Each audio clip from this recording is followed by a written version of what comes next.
Right. So, the very important Mental Health Care Act of 2017, the most important act for any mental health professional practicing in India. So, the Gazette came on 7th of April 2017. So, this act has 16 chapters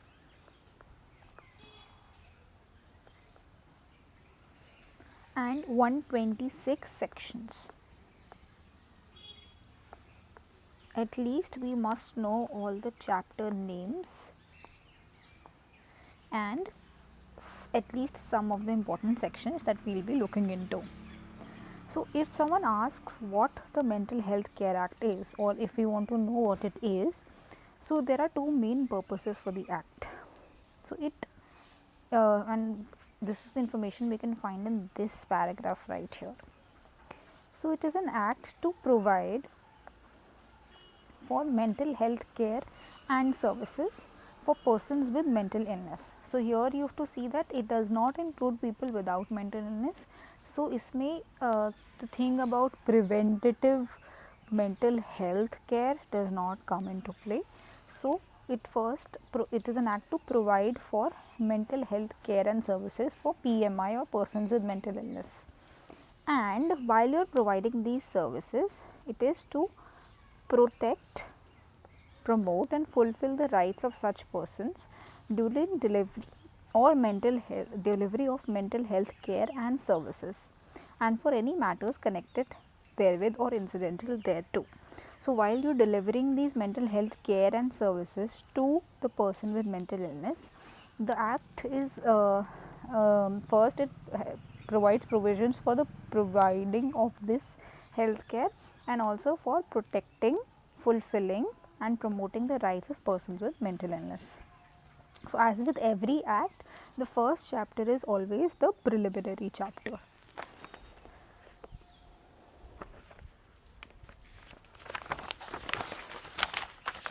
So, here there are some definitions that are given in the section 2 of chapter 1, in which some of the important ones that we need to know is first is who is a caregiver. So, a term which we often use in mental health care.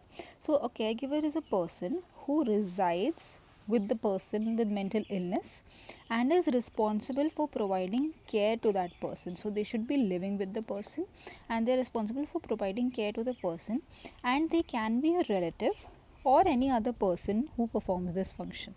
So, that doesn't always have to be a relative, it can be someone else as well, can be a friend or any other confidant who are working either free or with any remuneration, or that is they can either be working for free or they can be, for example, paid attendance. So, this is who a caregiver is.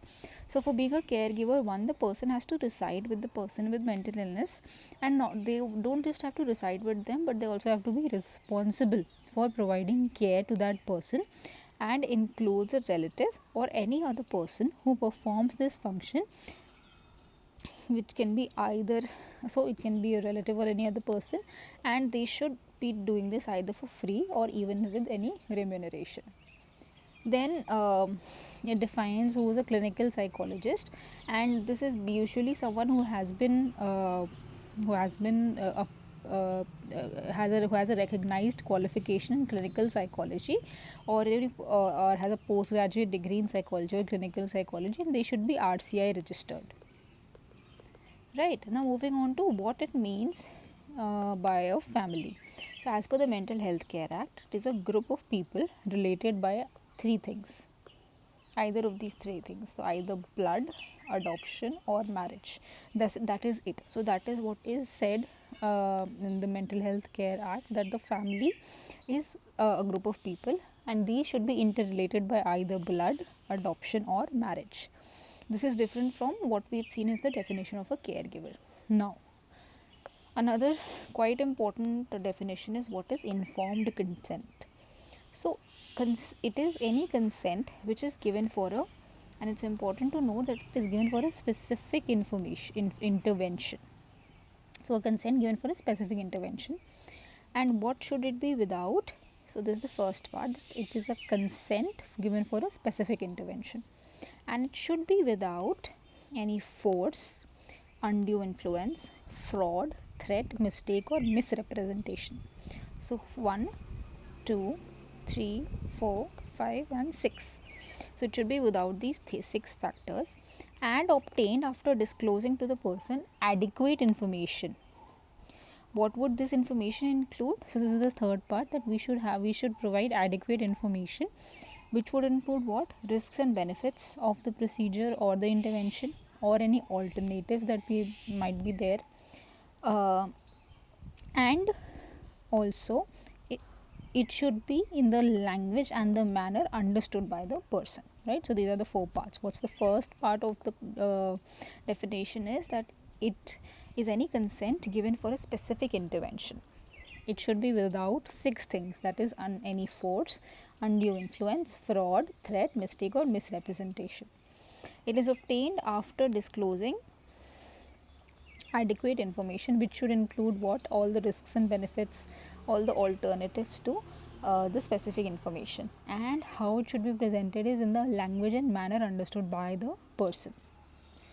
Now moving forward, another important definition is what is mental health care. So mental health care includes the following, that is, first, so when a patient arrives to us, we analyze or we take history and examination, then we provide a diagnosis of the person's condition. So it includes analysis and diagnosis of the patient's mental health condition, and after that we treat, and the next step is care and rehabilitation of such person for their mental illness or the suspected mental illness. Now this is also important, that even if, for example, there is a person in whom we are suspecting a mental illness, so we will definitely still be doing analysis and diagnosis, and if our suspicions are correct, then we will be going for treatment and care and rehabilitation. So even if, however, there is a suspected mental illness, even then if we are doing analysis and diagnosis or any sort of treatment, it would come under the purview of mental health care. Now what is a mental health establishment? So it is any health establishment which could be Ayurvedic, yoga, Unani, Siddha, and homeopathic establishment as well, and it can be by whatever name, which either wholly or partly, which that is that it might be only meant for persons with mental illness, or might be a GHPU like setup where other specialties are also there. So it is any health establishment by whatever named, which is either wholly or partly meant for the care of persons with mental illness, and established, owned, controlled, or maintained by the appropriate government, local authority, etc. It can either be public or private, or corporation, cooperative society, etc., where persons with mental illness are admitted and reside at. So it can be an inpatient facility, or where the persons are admitted for a certain number of days, or kept in for care, treatment, convalescence, and rehabilitation. This keeping of the patient can either be temporary or otherwise, so they can be like halfway homes, etc. as well, and include any general hospital or nursing homes, etc. Right. So these there are, however, one of the most important parts of the definition is it does not include. So they've told about what it includes. What it does not include is the family residential place where the person with mental illness resides with friends or relatives. So these are the 7 parts of the definition of mental health establishment. So first is, it can be any health establishment which is wholly or partly meant for the care of persons with mental illness. It can be either private or public, and where person with mental illness are admitted and they reside at, or kept in for care, treatment, and convalescence. It can be either temporary or otherwise, and it, however, it does not include the family residential place where the person with mental illness resides. Now coming to who is a mental health professional. So this is an important definition which is often asked. So it can be a psychiatrist, it can be a professional registered with the concerned state authority. So this would include the clinical psychologist, the mental health nurses and the psychiatric social workers. And any professional having a postgraduate degree in other, so for example in Manovigyan, in Ayurveda, in homeopathy also a postgraduate in psychiatry, etc. Right. Now, if there is anything that cannot be missed, it is one of those things, the definition of mental illness. So, again we will be breaking it down. So, what it is a substantial disorder, right, substantial disorder of certain things: thinking, mood, perception, orientation or memory. So, 5 things, right. You can remember it as some of the main headings in your MSc. So, thinking, mood, perception, orientation and memory that grossly impairs. What does it impair? So, it grossly impairs judgment, behavior, capacity to recognize reality or ability to meet the ordinary demands of life, and also mental conditions associated with the abuse of alcohol and drugs. But what does it not include is, it does not include in mental retardation, which as per MHCA is a condition of arrested or incomplete development of mind, right. So, we do not have to really read this, but we have to know that mental retardation is not included in the definition of mental illness, right. So, these are the 5 points. So, first is that it is a substantial disorder, then a substantial disorder of what, right. So, 5 things: thinking, mood, perception, orientation or memory. Then the third part is, what does it grossly impair? Judgment, behavior, capacity to recognize reality or ability to meet the ordinary demands of life. And the fourth part, mental conditions associated with the abuse of alcohol and drugs. And fifth, it does not include mental retardation. Now, coming to chapter 2. Chapter 2 is mental illness and the capacity to make mental health care and treatment decisions. A very, very, very important chapter. So, here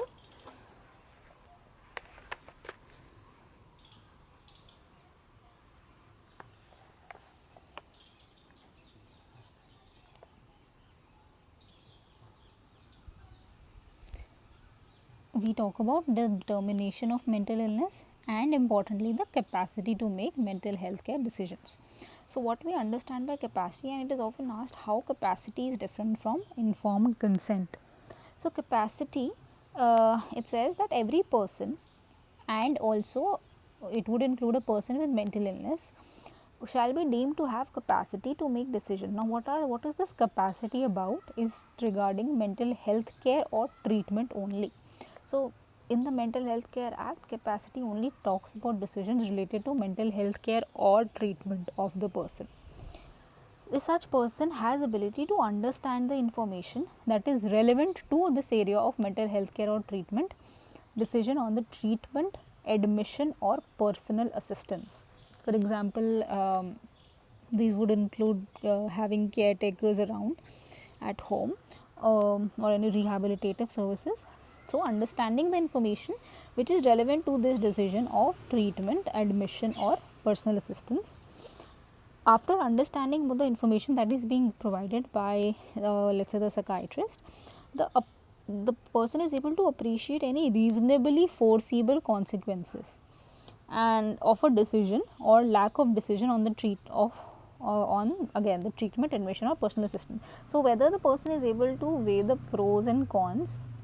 What it means by saying that of decision or lack of decision is, for example, if we ask the person, if we feel that the person needs to be admitted and if the person refuses, does that mean that they do not have capacity? No. So, we have to see that were they able to understand the information which we gave to them. If yes, did we give up? So, first we have to provide appropriate information, then we have to say we have to assess whether they understood what was told to them. Then if they were able to understand the pros and cons. So, example, if they were able to appreciate and tell us that okay, this would be the advantage of getting admitted, but this would be the disadvantage of not getting admitted, or also these are the advantages of getting admitted. If the person is able to understand this, and the third part of the definition, that is they are able to communicate this decision, then even if their decision is different from that of ours, we cannot say that the capacity is not intact. The capacity would still be intact even if the person does not agree with our clinical decision.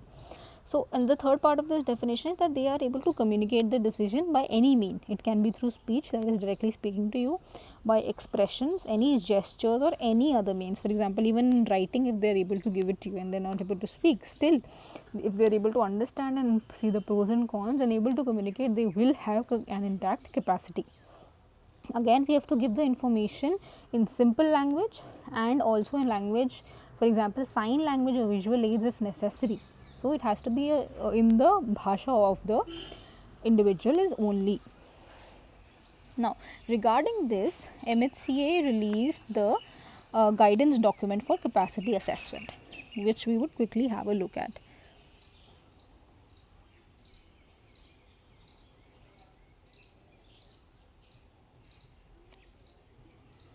So, this was the capacity assessment guidance document as per MHCA 2017.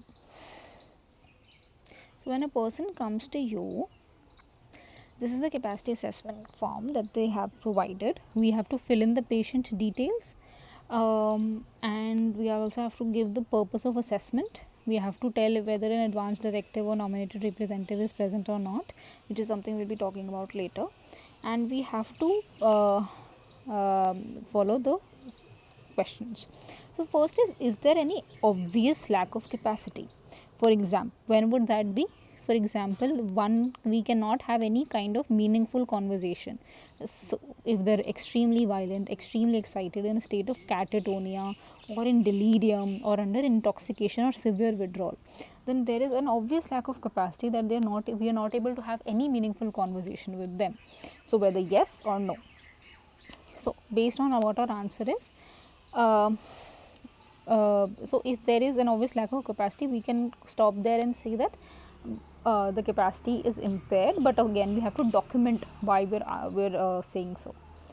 Then, however, if there is no obvious lack of capacity, then we will go further and ask, we have to assess if the person is able to understand the information that is relevant to the decision on, again, treatment, admission or personal assistance. So, here how you assess is, first you see, are they oriented to time, place and person? We have to then explain it. Then, have they been provided relevant information about mental health care and treatment which is pertinent to the illness in question? So, whatever relevant information has to be given, has it been provided? Then also, are they able to follow simple commands? So, is there comprehension present? And also, do they acknowledge that they have a mental illness? So, these are the questions we have to see. Now, second step, where we have to see the pros and where the person is able to see the pros and cons. We have to first document, does the individual agree to receive treatment, right? If no, then do they explain why if yes, have they said why do they agree to receive this treatment? And if not, then also they should be able to explain. The explanation doesn't have to be correct by you, but it has to be an explanation which is given by the patient as to why they do not agree to receive treatment. Then, are they able to communicate this? Are they able to communicate it in speech, writing, expression, gesture or any other means? This we have to document. So, based on these questions, we will see whether or not capacity is present or absent. Now, coming back to our Mental Health Care Act. Right. So, we have chapter number 3, which is again quite important, on advance directive. So, what is an advance directive?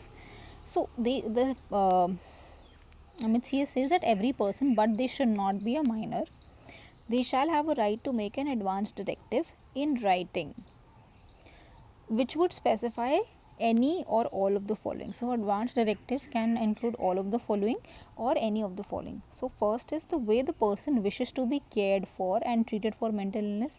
So, how they want to be cared for if in case they get ill, or if they get or if the person is already sick, then if things get worse, or for the future reference, how they wish to be cared for, how they do not wish to be cared for. So, what do they don't want to be done with them, and the individual or individuals in order of precedence. So in the advance directive there can be more than one people mentioned who the person who's writing the advance directive wants to appoint as a nominated representative. So there might be more than one nominated representatives of the person, but they have to be written in a order of precedence. So who is preferred to that person first and then others. Secondly, an advance directive may be made by a person irrespective of whether or not they had a mental illness in the past or if they took any treatment for the same. So if a person had a manic episode, let's say 10 years back or even 10 months back, the person can still make an advance directive. So when can an advance directive be invoked? Only when such person ceases to have capacity to make mental health care or treatment decisions, and it shall remain effective until such person regains capacity. So it would be applicable until the time the person regains capacity to make their own decisions.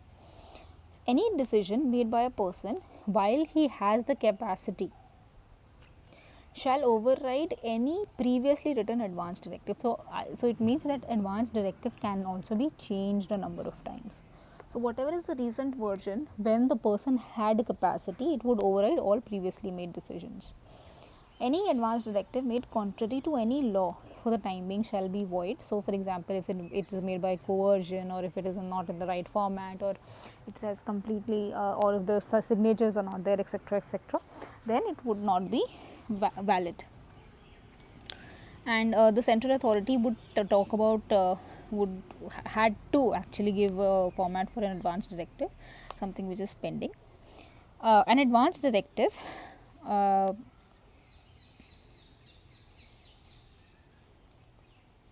it can be revoked, amended, or cancelled many number of times, and this is important that it shall not apply to the emergency treatment. So if for example section 103 says that emergency treatment of persons with mental illness can be done in the community setting, so if this person had already made an advance directive, the psychiatrist does not have to worry about this if they are not, so if they do not have knowledge of the advance directive. In emergencies treatment cases, it is not required to follow the same. When a mental health professional or a relative of caregiver of a person desires not to follow an advance directive, so they shall apply to the board. So if the psychiatrist or the mental health professional feels that they do not want to follow, or they feel that they cannot follow the advance directive, they have to write to the board for reviewing, altering, or modifying, or cancelling the advance directive. So when the board receives the application, what all things will they consider before nullifying or modifying the advance directive are whether it was made under any undue influence or coercion, whether the person, did they intend while making the advance directive, did they intend it to apply to the current situation, or was it for a completely different situation, was the person sufficiently well informed while making the advance directive, and whether they had capacity at the time of making the advance directive. Then, was the advance directive contrary to any law? So these would be the 5 things that the board would consider. The person writing the advance directive and the nominated representative shall have the duty to ensure the medical officer in charge. So if the doctor has not been informed that there is an advance directive, it is not their liability if they do not follow it, right? So if the person or the nominated representative has not told you that there is an advance directive, so till then you are not liable to follow it because you were not aware of it, which is said here. A practitioner or mental health professional shall not be liable for any, also you are not liable for any unforeseeable consequences non following a valid advance directive. If you were following all the things as per advance directive and there were any unforeseen consequences, then one must not be held liable for the same. And also they should not be held liable for not following a valid advance directive if he has not been given the copy of the same. Now coming to chapter 4, another important chapter of the MHCA. So nominated representative.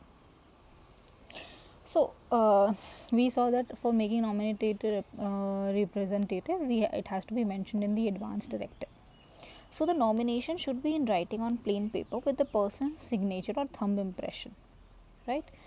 The person making appointed as the nominated representative, and also the person who is making the advance directing shall not be a minor. They should be the person who is made an NR should be competent to discharge their duties assigned to them, and they should also give their consent in writing that they want to be or they are willing to be the nominated representative of the person. So in case there is no NR, which is often the case, then how is it decided is that so if there is an NR, then of course that person. If not, then the relative. If not, then the caregiver. We saw that relatives and caregiver are different things.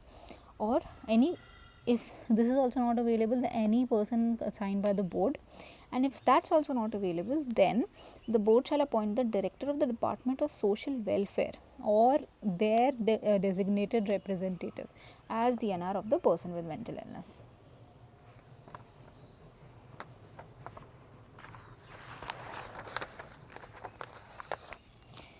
Now, the appointment of NR itself or the inability of a person to appoint an NR. So, if whether or not there is an NR or there is not an NR, that does not mean that there is a lack of capacity. So, just because I have appointed an NR does not mean that I do not have capacity to make my own decisions. So, till the time I have capacity, the picture of NR does not come into play. All persons with mental illness shall have capacity to make mental health care or treatment decisions, but may require varying levels of support. So NR का use does not have to be absolute. It can be that some of the decisions I am able to take because I have capacity for those, but sometimes I might not have capacity for some decisions where there will be the role of NR. Now, who is the NR of a minor? It is usually the guardian. But if if we feel that they are not acting in the best interest of the minor, or there is evidence that they might have some malicious intent, then who is appointed as not acting in the best interest or otherwise not fit to act as an NR, or they themselves have an active mental illness which is interfering with their duties of NR. So the board is told about it, and then the board will then appoint a suitable individual who is also willing to act as an NR. If again there is no one available, then the director in the Department of Social Welfare of the state would be appointed as the NR. Now, what are the duties of a nominated representative? They have to consider the history, the wishes, the life history, values and background of the person with mental illness, and has to act in their best interests. They have to give credence, that is importance, to the views of the person with mental illness as well. The NR also has the right to seek information on diagnosis and treatment to provide adequate care for the person with mental illness. They have to be involved in discharge planning. They also have to apply to the MHCA for admission if ever necessary for the person with mental illness. They also have to apply for the concerned board for admission for discharge under section 87, 89 or 90. And also they will appoint a suitable attendant whenever necessary. They will also apply to the board against violation of rights of persons with mental illness. So NR can do so, and they have the right to give or withhold consent for research under any circumstances if the person with mental illness, again this comes into picture when the person with mental illness does not have complete or partial they only have partial capacity to make their own decisions. Now, coming to the rights of person with mental illness, we are only at chapter 5, and if you remember, there were total 16 chapters, right? So, rights of persons with mental illness are in the sections 18 to 28 of the MHCA. So, there are total 11 rights, which are something that we have to remember, because if you remember, the MHCA says that we have to provide mental health care and related services to persons with mental illness, but we also have to promote, protect and fulfill the rights of the persons with mental illness. So the first is First right is the right to access mental health care. So are we talking about any mental health care? No. So there are just a few qualities about it that we should be aware of. So this mental health care should be affordable, it should be of good quality and sufficient quantity. It should be geographically available, so available even in the long lost terrains. It should be without any discrimination, and it should be a manner which is acceptable to the individual. So these are the 6 qualities of the mental health care to access which there is right with the person with mental illness. So it should be affordable, the mental health care should be of good quality, sufficient quantity, geographically available, without any discrimination, and also in a form that is acceptable to the individual. Now, moving on. So this section is again about it. Then we go to right to community living. So the person with mental illness have a right to live in communities and not be hospitalized or put in restrictive settings without any reason. Then right to protection from cruel, inhuman, degrading treatment. Here they have to live they have the right to live in safe and hygienic environments, have adequate sanitary conditions, they have reasonable facilities for leisure, recreation, education and religious practices as well. They have a right to privacy and proper clothing. They don't have to undertake any work in their mental health care establishment, and if they do, they have to have appropriate remuneration. They have to be awarded with the remuneration appropriately proportionate to the work. They have to have provision of food, sanitation, space and access, and personal hygiene, and also women's personal hygiene and items required during menstruation should be provided. They should not be subject to compulsory tonsuring, that is shaving of the hair, not forced to wear uniforms of the establishment, because it's not a jail, it's a mental health establishment. And they have to be protected against all forms of abuse. Coming to the fourth right, which is the right to equality and non-discrimination. Here there are certain important clauses that we have to remember. So these are all the types of discrimination that they have been protected against. The second part is quite important here. So it says that if a child under age of 3 years of a woman who's receiving care, treatment or rehabilitation, so if there's a person with mental illness who's a female and they have a child of age up to 3 years, so they should not be ordinarily separated from the mother during her stay in such establishment. So MHCA में admission होने के बाद if the child is under 3 years, they have to stay with the mother. However, if we feel that there is a risk to the child due to the mental illness, or it is in the best interest and safety of the child that they should be temporarily separated, then that decision of separation can be taken. However, provided further that the woman shall continue to have access to the child. If we do continue to have access, she does have access to the child, then there has to be such supervision should be present by the staff or the family members as may be appropriate.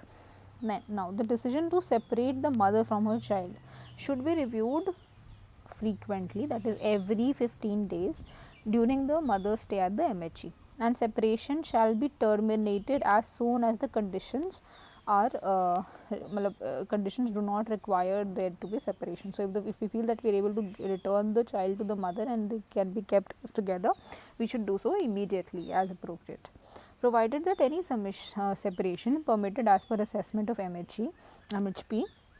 If we have separated for more than 30 days at one stretch, then this has to be approved by a respective authority. This is an important clause of MHCA.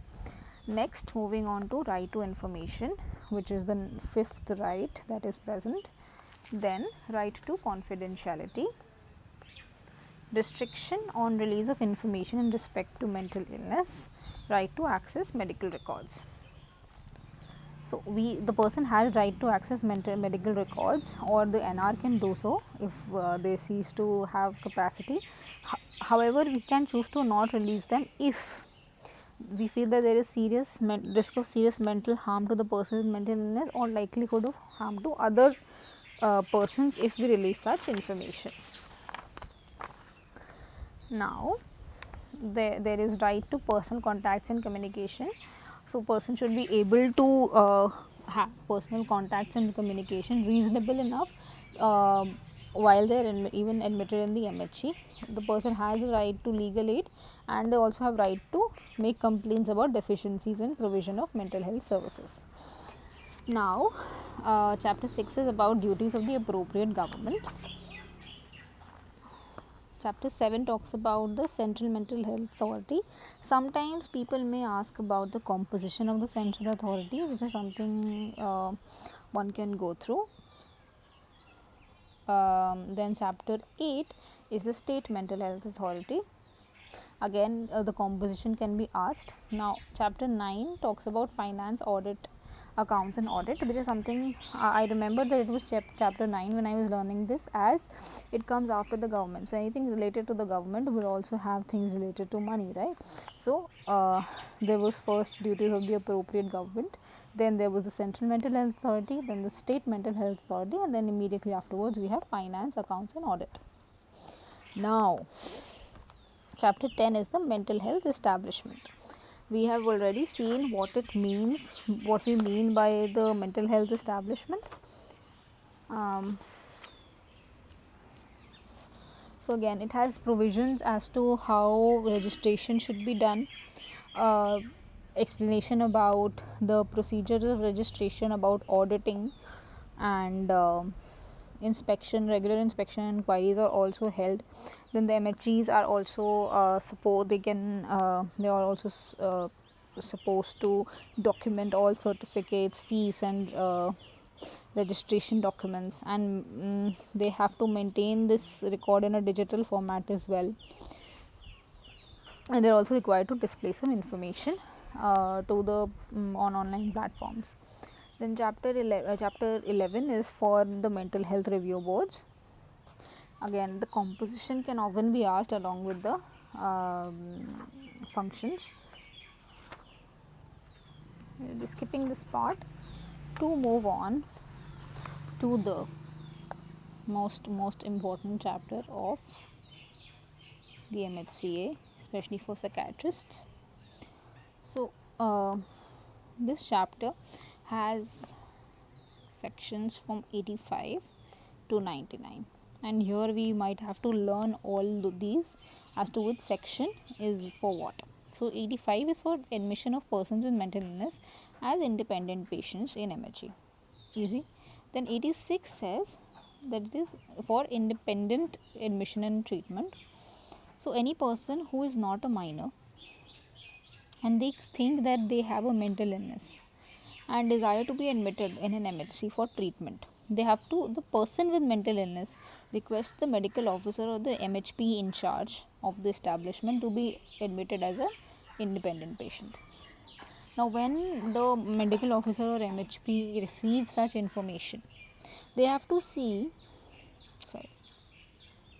whether the person has a mental illness which is severe enough that it should require admission, the person is likely to benefit from admission, and the person has understood the nature and purpose of admission and has made the request for admission on free will without any influence, etc., and they have the capacity to make such decisions.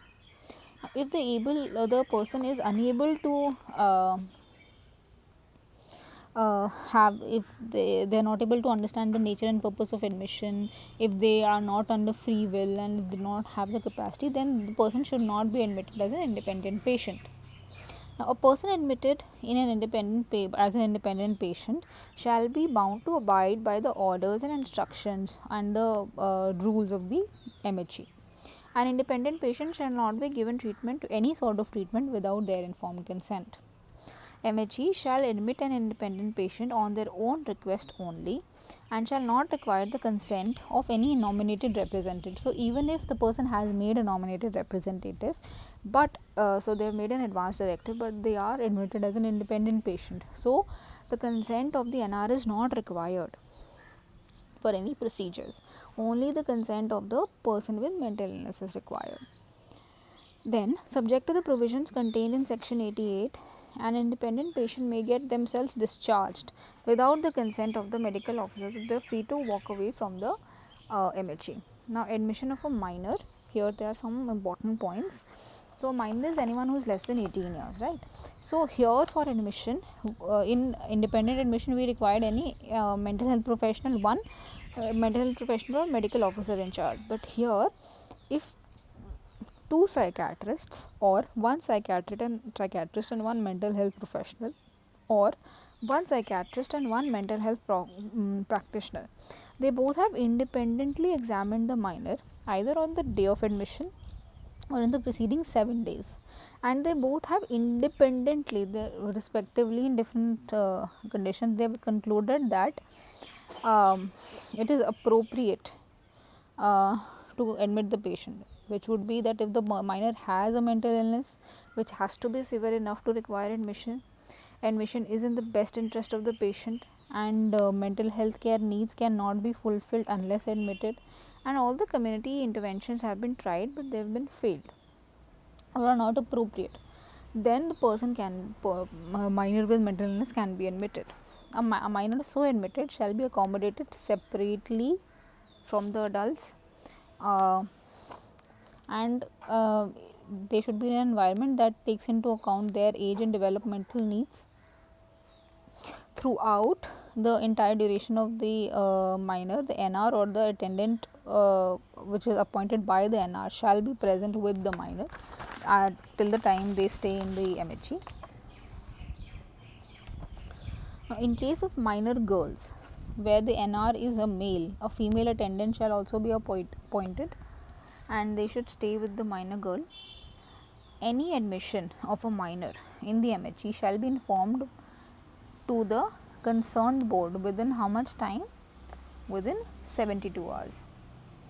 Any admission of a minor, so if it continues for a period of 30 days, the board should be immediately contacted, and the concerned board shall carry out a mandatory review within a period of 7 days of being given this information of all admissions continued beyond 30 days and every subsequent 30 days.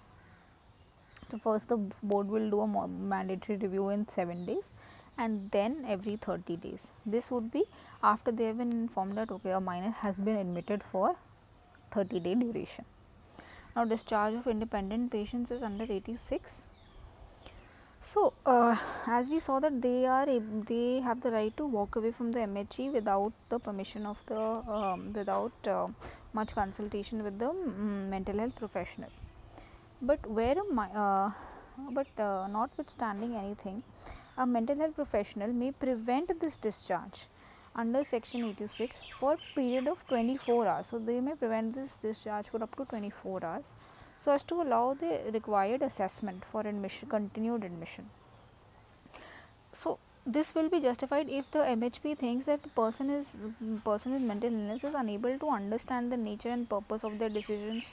They have recently threatened or attempted or is causing any bodily harm to self or to others, another person. So, risk of harm to self or risk of harm to others is there, or they have shown an inability to take care of themselves to such a degree that they can pose a harm to themselves.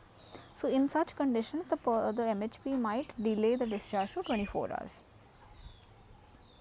Now, if it is found that any of such situations are true, then the person would be admitted under section 89, and if not, then they would be discharged from the establishment within a period of 24 hours or on completion of assessment, whichever is earlier. So, whatever comes earlier, if you have completed our assessment within those 24 hours or 24 hours period has completed, we have to come with a decision whether to discharge the patient, continue in 86 or admit in 89.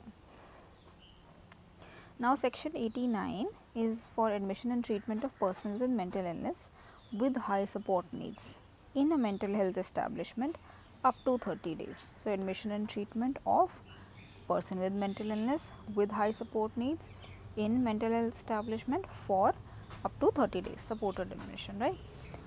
So,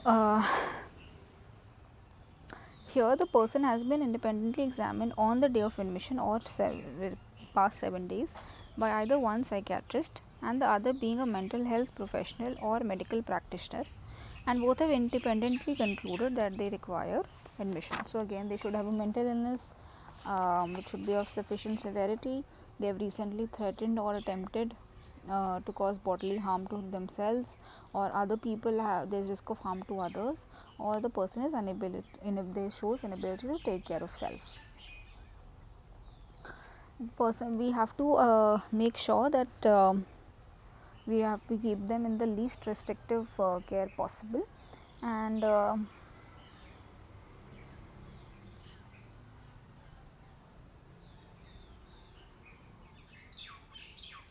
this section 89 is only up to for admission up to 30 days. If at the end of this period we feel that the person no longer meets the criteria for admission or even before it, then the patient shall no longer remain under this section. So, we can either discharge or we can change to 86. Now, on the expiry of the period of 30 days, the person may continue to remain admitted, but they would be admitted in 90. If the conditions for 90 are not met, then we can again change the status to independent patient and continue to keep them in section 86. However, we have to inform the person of their admission under 86 if it has been changed, and we also have to tell them that they have the rights to leave the mental health establishment now that they are in section 86. Now, we have to review the capacity of the person admitted under section 87, sorry, section 89 every 7 days. The medical officer or the mental health professional in charge shall report to the concerned board if within 3 days of admission of a minor or woman and within 7 days of admission of any person who is not a minor or a woman.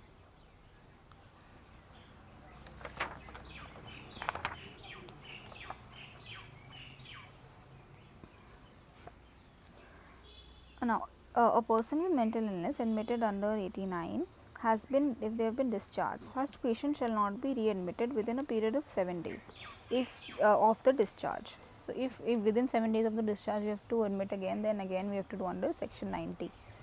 Now, coming to section 90, which is admission and treatment of person with mental illness with high support needs in mental health establishment beyond 30 days. So, here two psychiatrists have to independently examine either on the same day or preceding 7 days, and again there should be risk of harm to self, others, or inability to take care of self.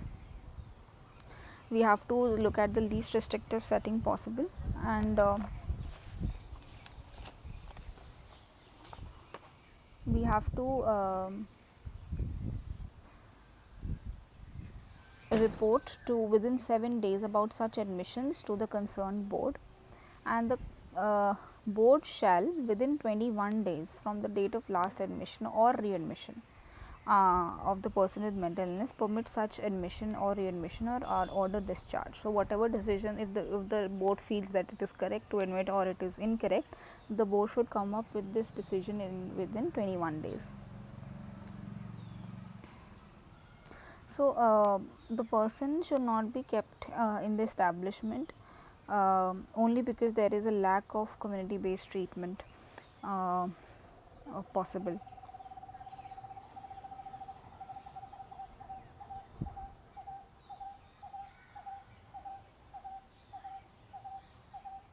The admission of the person with mental illness to a mental health establishment shall be limited to a period of 90 days for the first instance.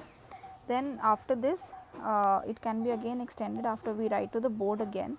Then the admission can further extended to a period of 180 days every time, sorry, first to 120 days, and then each time are reviewed after 180 days. So, first 90 days में review होगा, then 120, then 180, 180, etc. So we have to check this with the board. And under this section we have to review capacity every fortnight, every 15 days. In 86 we were doing it every 7 days.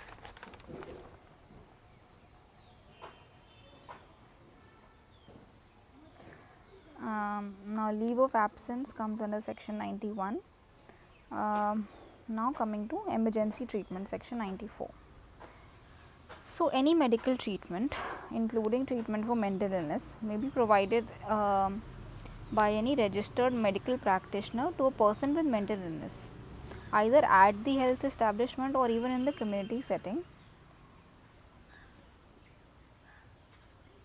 if we feel that there is a risk of harm to self, others, or inability to take care of self. This it would include only procedures which are directly related to the emergency treatment, and it should not include the use of electroconvulsive therapy. The emergency treatment referred in this section shall be limited to 72 hours or till the person with mental illness has been assessed at the MHCA, whichever is earlier. And if there are any disaster conditions or any emergency conditions, we can extend the 72 hours to 7 days.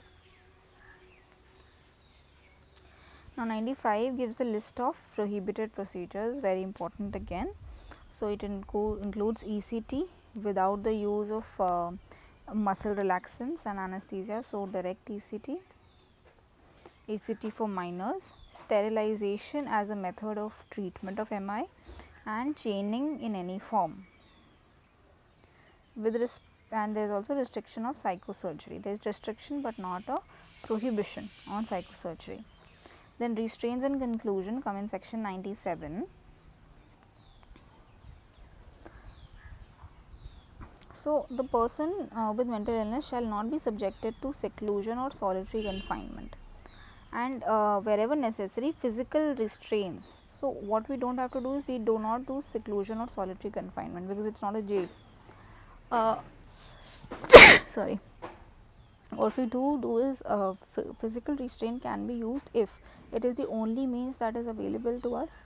It is authorized by the psychiatrist in charge of the person's treatment at the MHCA. Physical restraint shall not be used for longer than absolutely necessary, and we have to document the method, nature, and the justification for the use immediately. It should not be a form of punishment given to the person with mental illness. NR has to be told within 24 hours. A person who is placed under restraint shall be kept in a place where they cannot cause any harm to others, and they should be undergoing ongoing supervision. So we just don't have to tie the person and leave them, we have to keep them under supervision. The MHE shall include all instances. So a restraint report should be going on a monthly basis to the concerned board, and the central authority can make regulations regarding this. Then section 98 is discharge planning and research के लिए section 99. So then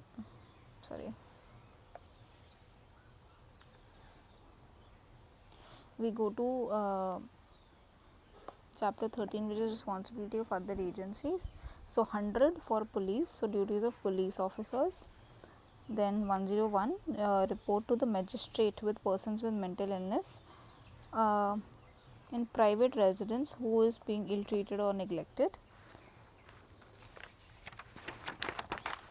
Coming to an important section, that is section 103, talks about the prisoners with mental illness. So it says that provided that the transfer of prisoner with mental illness to psychiatric ward in the medical wing of any person with mental illness should not be in prison. They should be either in the psychiatric ward of the prison hospital. However, if we do not have any provision of the same, then they should be transferred to a mental health establishment. The medical officer of a prison shall send a quarterly report every quarter to the concerned board saying that there are no prisoners with mental illness in jail. right? And the medical officer in charge of the mental health establishment is detained. Shall once in every 6 months make a special report regarding the mental and physical condition of uh, such person. So, if a prisoner, if a person with mental illness is kept under a mental health establishment, then they have to give us report every 6 months regarding their condition.